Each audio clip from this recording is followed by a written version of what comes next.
sinceramente falando, quem sou eu para ser um professor de qualquer coisa, né? Mas em um dado momento eu vi que, poxa, o pouco de experiência que eu tenho, se eu não compartilhar, eu estou sendo um egoísta. Então, na verdade, o fato de ser professor não é nenhuma coisa além, muito mais do que qualquer um, não. É que em alguns casos específicos eu consegui um pouco mais de experiência que eu quero compartilhar, é só isso. Sejam muito bem-vindos a mais um episódio do Sua Visão no Exterior, o podcast da Samerican Trade que veio para descomplicar um pouco o comércio exterior. Eu sou o Luiz Paulo, seu apresentador, e hoje eu estou aqui sozinho porque na semana passada a gente soltou a primeira parte do nosso bate-papo com o professor Roberto de Carvalho Júnior e hoje, especialmente, estamos trazendo a segunda parte, onde ele vai contar algumas experiências práticas que ele teve atuando num caso de uma multinacional. Assim, tá muito legal o programa, vale muito a pena, então eu espero que você ouça, compartilhe com quem vai ajudar e que elucide um pouco os seus próprios trabalhos e possa servir de um conteúdo de muito valor. Então, aproveite aí, bom programa a todos.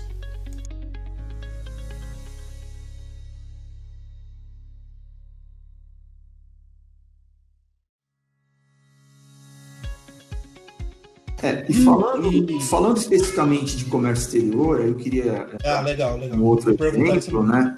Eu imaginei, me antecipei, perdão.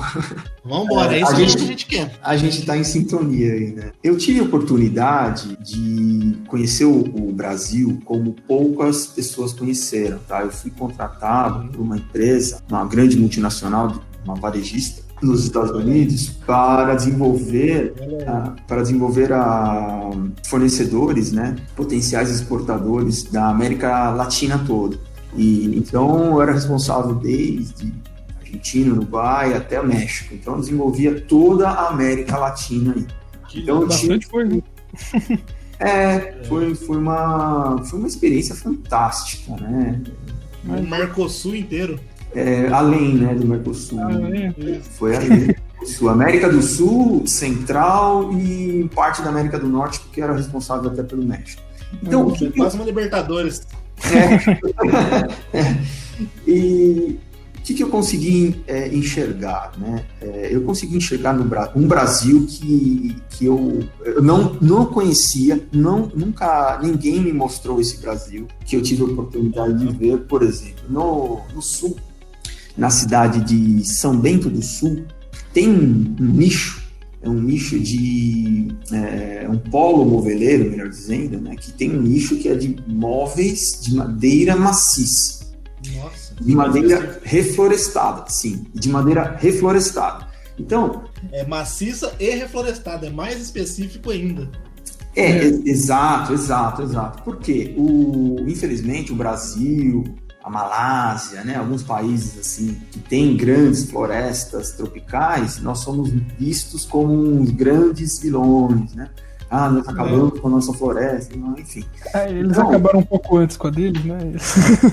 Bom, não vamos criar essa polêmica agora, mas o que eu quis dizer aqui? Então, imagine que essa cidade, ela foi colonizada principalmente por europeus, basicamente alemães, italianos, e eles têm uma cultura muito interessante. Eles realmente desenvolveram esses móveis, né? Reflorestaram, né? Em algum momento eles viram que uma variedade de pinos, né? O Pinus Eliot, se não me engano, que é uma cultivar, né, que se adaptou muito bem no Brasil, mas extremamente bem. Então, eles perceberam, né, e investiram nessa tecnologia de o Pinus na América do Norte, no hemisfério norte, né, não só na América, mas na Europa também, ele precisava de 25 anos para ter uma maturidade para ser uma madeira utilizável aí como madeira de móveis e tudo mais, tá? No Brasil, esse tempo diminuiu para 1/3 praticamente. Né? A vantagem comparativa é absurda, então. Exatamente. Então, ele tem uma vantagem. E aí, eles agregaram também tecnologia. Então, eles trouxeram maquinários para fazer, porque a madeira tem umas particularidades, né? Tem que fazer a secagem bem feita. Mas aí você tem que adicionar também design, Então tem uma série de coisas que eles fazem. O que eles fazem? Eles se unem, né, em alguns casos, né, e eu participei de um projeto muito interessante, né, essa varejista que eu trabalhei, o pedido dela, ela tinha uma preocupação que, aliás, eu até ia comentar aqui, uma empresa, para evitar riscos de concentração, ela tem que ter no máximo, a dependência, no máximo de 30% das suas vendas na mão de um cliente, né, no máximo. Então, ela tem que diversificar, ou seja, se ela tem um cliente representando mais do que 30%, é um risco muito grande. E uma das minhas funções era avaliar isso também, né? Se aquele fornecedor, eventualmente, com o nosso pedido, né? Com o nosso pedido, ele ia ter uma dependência muito maior do que 30%. Né? Então, se a gente fechasse o pacote que a gente estava querendo fechar, e era um conjunto de móveis, com um só, nenhuma fábrica no Brasil conseguiria. A gente ia pegar mais do que 30% com certeza. Caramba. Porque são 3.500 lojas nos Estados Unidos. Então era muito grande. Era muito grande. E, enfim, então eu propus para essa equipe, eu vi que a cultura deles era possível fazer isso, né? Eu propus para a equipe, né, dividir em quatro empresas, se uniram para pegar esse projeto como um todo, e seria dividido cada móvel, né, que eram, se não me engano, 4 móveis que faziam parte, eram 4 móveis que faziam parte do projeto, cada uma ia pegar aquilo que ia ser a mais competitiva de todas, né? Então eu propus isso a eles e falei, olha, se vocês não se unirem, vocês não vão ganhar nada, zero, não tem como colocar com nenhum de vocês isoladamente. Agora, se vocês se unirem, vocês têm a chance. Agora, vocês vão ter que assinar aqui um termo, vocês vão fazer melhor, vão se unir, vão ser realmente um projeto voltado, né, para atendimento aí ao cliente comum de vocês. E eles se comprometeram, realmente se envolveram, e foi um exemplo que foi até um exemplo mundial, tá? Depois, legal. Que acabou que foi desenvolvido inicialmente para os Estados Unidos, depois o Canadá também lançou mão, e até o .com, né, a loja de .com dessa empresa, ela lançou mão também, acabou usando aí a base de fornecedores desenvolvida. Foi meio que uma cooperativa, ele fez, não? Ou não? Não chegou a ser uma cooperativa, mas o espírito, sim, foi de cooperação. Sim. E entender que quando se trata do comércio exterior, se você continuar com a visão de que você tem um concorrente aqui no Brasil, não esquece, você tem um concorrente, e o concorrente realmente era a China. A China era a Ásia, né, que tinha outros fornecedores além de China, e assim por diante. Então, o que eu senti? Se a gente fosse com esse espírito, ia dar certo. Deu muito certo. Ninguém acreditou que o nível de qualidade, porque eram móveis pintados, né, era de madeira maciça pintada, ou seja, todos tinham que desenvolver o mesmo fornecedor da tinta, a qualidade será a mesma, os puxadores metálicos, né, toda a parte de estrutura que tinha, né, estrutura metálica, tinha que ser a mesma qualidade. Então, o que eles fizeram? Se uniram e compraram em conjunto, acabou ficando até melhor, mais barato para todos. Conseguiram realmente uma vantagem competitiva, né?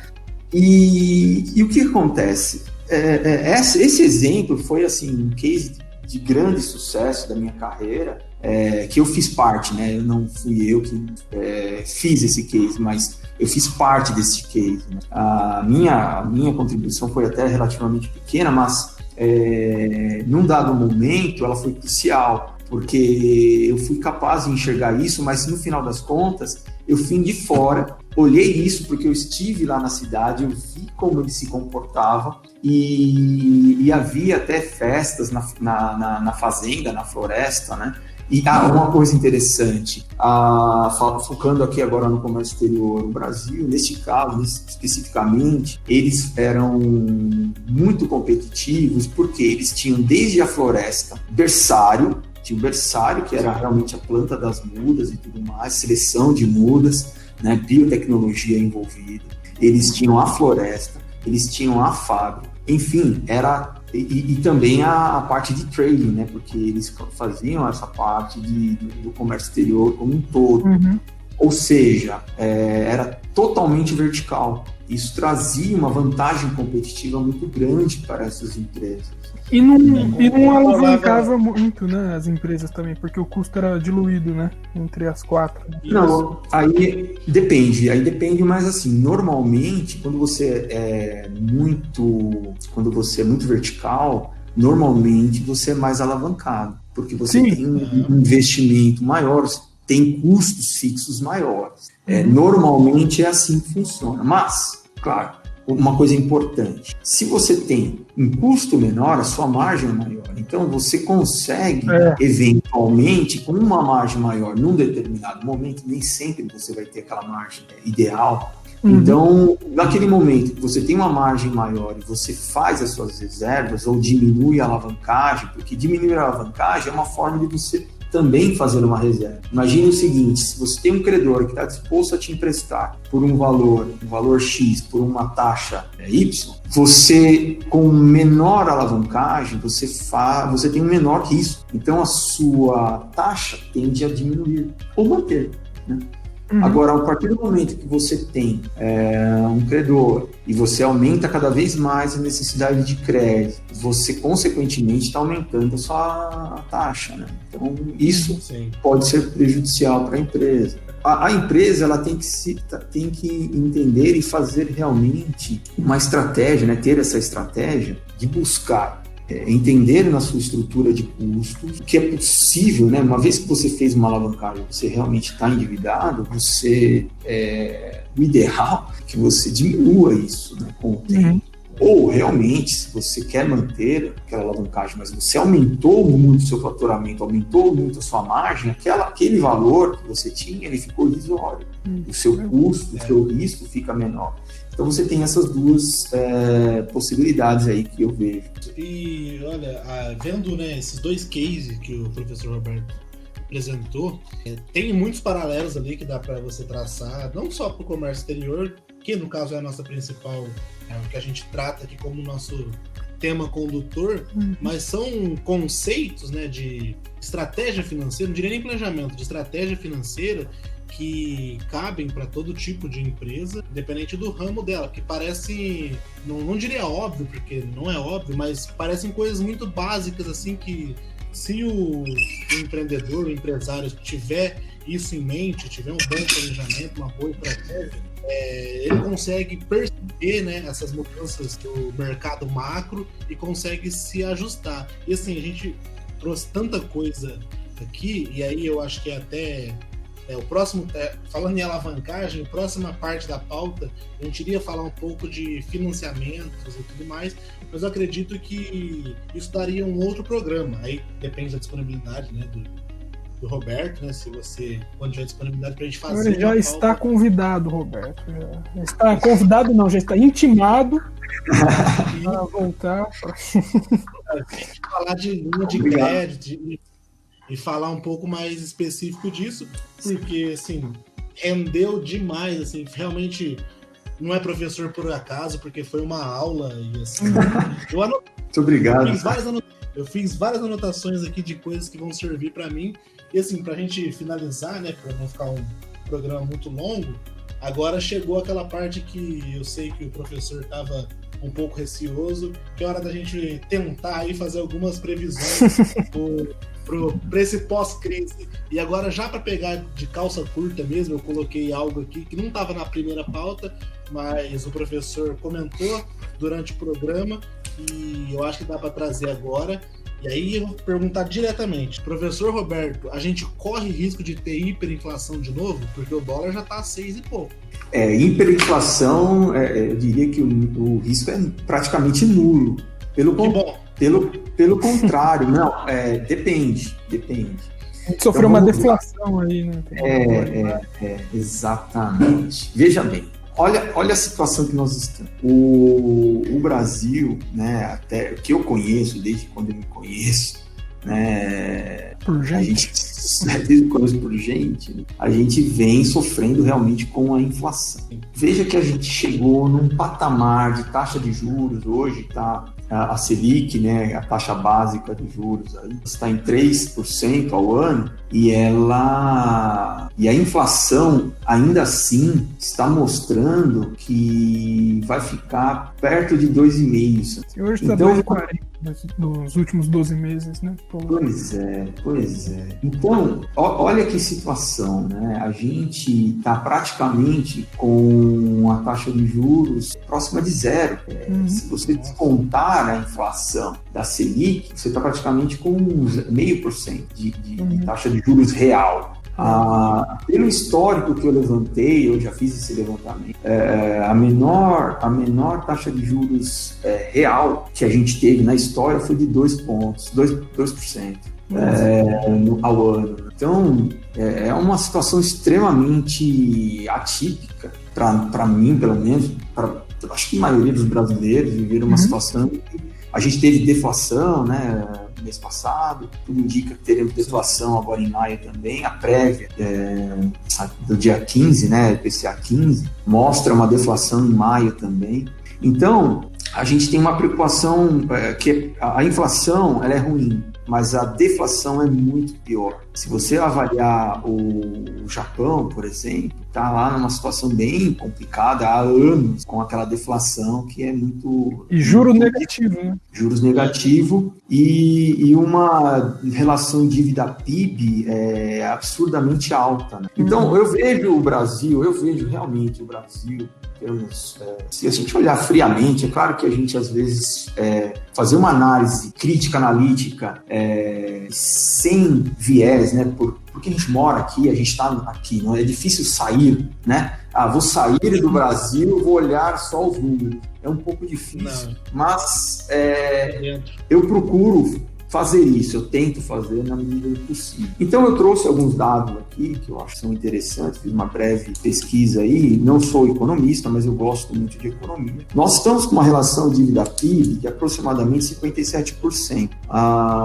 O Boletim Focus estima que a gente vai chegar numa dívida-PIB de 64%, né, ao final do ano, e nos próximos anos pode chegar até 65% ou 66%, que é extremamente salutar ainda é salutar. Tem não países da nada... Europa que estão muito pior que a gente nessa a Grécia, por exemplo, que está numa situação pior, né?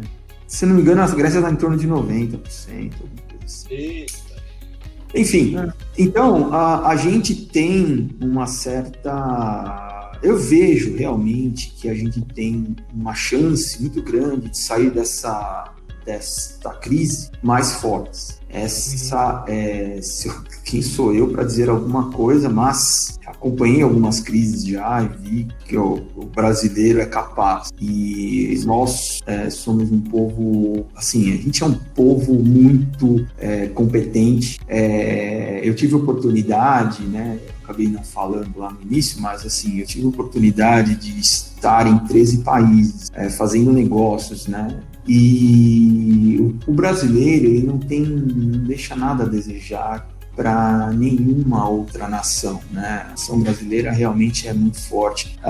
Os trabalhadores, né? Poxa, a classe empresarial, os profissionais de finanças brasileiros, economistas brasileiros são muito respeitados lá fora, principalmente porque nós tivemos toda uma vivência de crises e tudo mais, vivência com inflação, que muitos países... superar, né? Isso que muitos países não vivem isso, não sabem disso, né? Então, quando se tem uma crise, né, que é mundial, realmente os países ficavam com uma certa dificuldade. E o sistema financeiro brasileiro é realmente exemplar. Falando aí em termos de Basileia, né?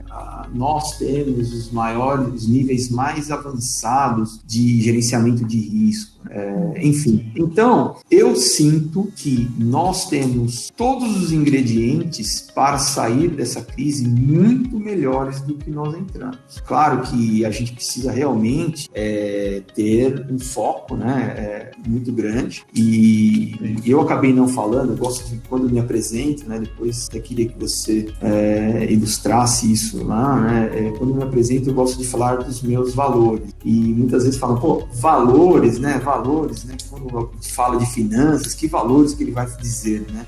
Mas meus valores são, principalmente, né, respeito aos indivíduos, respeito à natureza, respeito no geral, respeito à vida, né?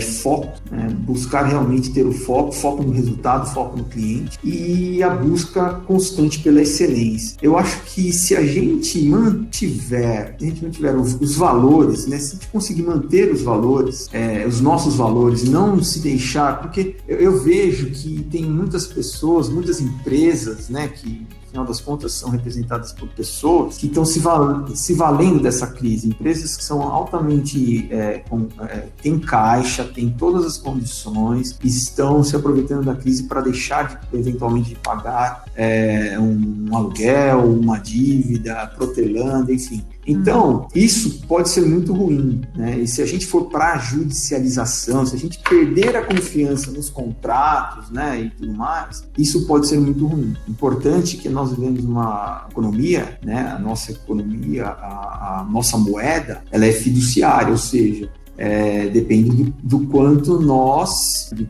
confiamos, acreditamos e confiamos, exatamente. Então, é importante que se a gente mantiver, né, os valores, né, respeito realmente às regras, a gente tem chance de realmente sair dessa crise muito melhores.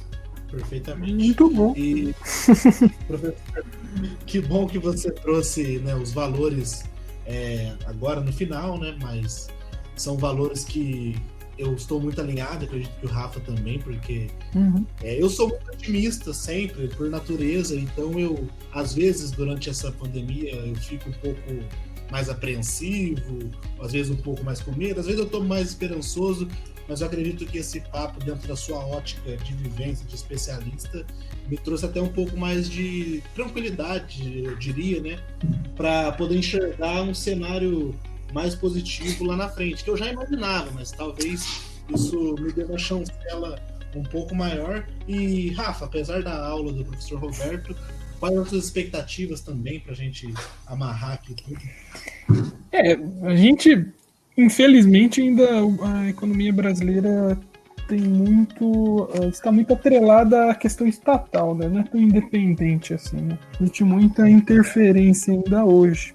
O governo estando instável da maneira que está agora, pode ser um pouco prejudicial para a saúde econômica do país, como a gente tem visto aí, questão de moeda, e desvalorização do real perante as outras moedas, foi uma das que mais desvalorizou, 44%, né? A própria imagem política, né, que espanta investidores, né? Exato, e são pequenas coisas, né, que ao longo de muito tempo vão afastando investidores, segurança jurídica, né, que às vezes falta um pouco aqui no Brasil, mas o Brasil tem um enorme potencial, é evidente isso, né, e já é um país muito forte economicamente, com muitos entraves na sua economia e muita intervenção.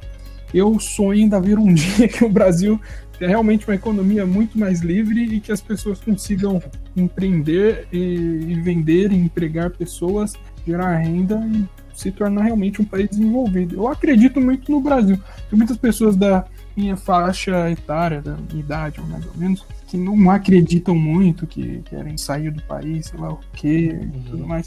Mas eu acredito realmente no potencial que esse país tem e que só é preciso escolher, talvez, pessoas mais corretas para formar os rumos do país. Que legal, foi um baita papo, assim, rendeu bastante. O professor Roberto já está convidado para a gente bater um papo e aprofundar um pouco mais nessas questões de linhas de crédito para a empresa. E então, assim, eu queria agradecer mais uma vez, né, a disponibilidade do professor Roberto Carvalho Júnior por participar aqui do nosso humilde, mas crescente. Como ele disse, a gente está crescendo devagar, mas estamos em constante crescimento. Qualidade. Isso, qualidade. Quero agradecer ele, que ele agregou muito valor a esse podcast. E, professor, pode fazer aí o seu jabá, fala o que o senhor está fazendo, principalmente agora na pandemia. Pode falar aí à vontade, o microfone é seu. Isso, o microfone é seu, como diria o muito obrigado. Bom, como eu comentei, eu estou conseguindo realizar um sonho, né? Fiz uma mudança na minha carreira, foquei realmente na área acadêmica. Eu tenho feito pesquisas, né? Participei de um projeto de pesquisa e desenvolvimento na área de energias renováveis, que foi fantástico para a minha experiência profissional. A pesquisa e desenvolvimento no Brasil, infelizmente, ela não tem muito incentivo, mas eu fui um dos, mais uma vez, né, dos afortunados a ter essa oportunidade, né, de participar desse projeto. Estou realmente agora focado em dar aulas, né, na docência. Realmente eu gosto muito, me sinto muito bem, né? O Rafael é um aluno, e alunos como o Rafael é que realmente me motivam bastante a continuar. É verdade. Mostram que, de alguma forma, eu estou agregando algo, né? Eu acredito que isso está mostrando ser o caminho certo. Não é fácil mudar de carreira, né? Eu tenho 45 anos, né? Então mudar a carreira assim não é fácil, mas tem sido muito satisfatório. Eu tenho, agora especificamente nessa crise, eu assumi uma carteira, né, para uma carteira de investimento, então eu tenho essa facilidade. Eu fui trader durante muitos anos e invisto no mercado financeiro, renda variável, mercado futuro, né, derivativos, desde 97, quando eu comecei efetivamente. Desde 92 no mercado financeiro, né, que eu como investidor, e desde 97 no mercado de renda variável, né, mercado de capitais, e mais recentemente, em 2015, comecei no mercado futuro, derivativos, né, no geral. Enfim, então eu tenho trabalhado com isso, né, consultoria na área de investimentos e finanças. O que eu quero realmente deixar aqui uma mensagem, que a palavra crise e oportunidade em chinês é o mesmo ideograma, ou seja, ele só tem uma palavra. Crise e oportunidade é a mesma coisa para ele. Então imagine uma empresa que está bem posicionada, com caixa, ou um investidor que está bem posicionado, que está com caixa, ele conseguiu fazer belos investimentos agora. E esta é a dinâmica da economia. São ciclos econômicos, eles sempre acontecem, né? Normalmente varia de 6 a 10 anos, cada crise, né? No intervalo de 6 a 10 anos, pelo menos uma crise a gente vai ter. Então, nós tivemos a última crise aí em 2000, crise mundial de grande relevância em 2008, né, 2009. Nós tivemos uma crise mais interna aqui em 2016 e estamos vivendo essa agora. Quer dizer, sempre haverá, não é uma coisa que a gente tende a achar que agora que nós estamos vivendo essa crise, ela é a pior que teve, as outras parece que não é nada, não foram nada. Mas, se você acompanhar o histórico, a gente vê que são várias crises. Crise dos caminhoneiros, né? Enfim, toda a crise é a pior que tem, né? Então, no momento, a gente está muito envolvido na crise e a gente não consegue olhar para fora. Mas, assim, o principal legado que a gente tem que ter dessa crise é o aprendizado. Realmente o aprendizado. Voltar para o básico bem feito, ele é o melhor. Você comentou, né, Luiz, de que às vezes uma coisa é tão básica, mas às vezes as pessoas falham em fazer o básico. Professor, e se alguém que estiver ouvindo ou quiser contatar o senhor para suas consultorias, para algum projeto que queira falar com o senhor, onde que pode entrar em contato? Olha, eu acho que o próprio LinkedIn, né? Ou um e-mail, eu posso mandar um e-mail, professor.rcj@gmail.com. Excelente. O professor acabou de passar os contatos dele, mas vamos deixar os endereços aqui também na nossa descrição, bem como as redes sociais da Samérica Trade, nosso site. E novamente foi um papo muito enriquecedor, de verdade. Acredito que a principal lição que ficou é não negligenciar o básico, que o básico bem feito vai ser sempre um grande trunfo. Um grande trunfo. Muito obrigado, Rafa. para a gente passar por essa crise e outras que virão, pegando esse gancho que o professor disse, fazer dessa crise uma oportunidade. Então, agradeço novamente o professor, agradeço o Rafa e agradeço principalmente você que está ouvindo esse podcast. E a gente vai voltar num próximo programa, o quanto antes, com a presença do professor Roberto Carvalho, que por mim seria elenco fixo, já falado. Então, nos vemos no próximo programa. Até logo. Tchau, tchau. Até mais. Tenho aula dele daqui a pouco. Muito obrigado, é uma honra participar. Tenho certeza de uma... Oi, desculpa, professor. Tenho certeza de uma coisa, a crise vai passar e outras virão, isso é fato. Isso aí. Também acho. Show.